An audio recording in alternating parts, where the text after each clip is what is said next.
But the majority of what I'm going to talk about now is when you've got a standalone chapter in a thesis or a standalone paper, which is just a literature review.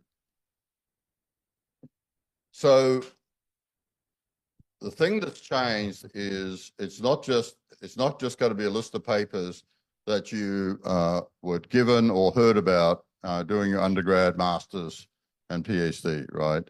It's a systematic, yeah?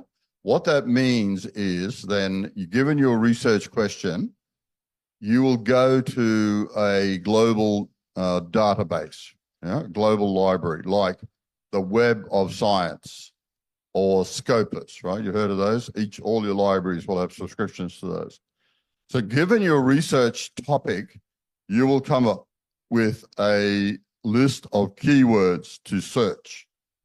And you can use all the Boolean operators and or, and you do an advanced search. And coming up with the keywords, you would triangulate with another researcher, right? You'd come up with some keywords you think are relevant to this topic.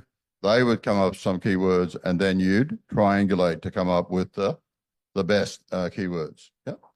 So what that means is if any other researcher came along looking at this research question, yeah, they would go through the same process of coming up with keywords and triangulate. And as we know from our teacher surveys, they would come up with teacher interviews, they would come up with the same keywords. Yeah. Given that they put the same keywords into the Web of Science or Scopus, they would come up with the same papers. So you see that this is replicable, yeah, systematic and replicable science. Yeah? So that's a big deal.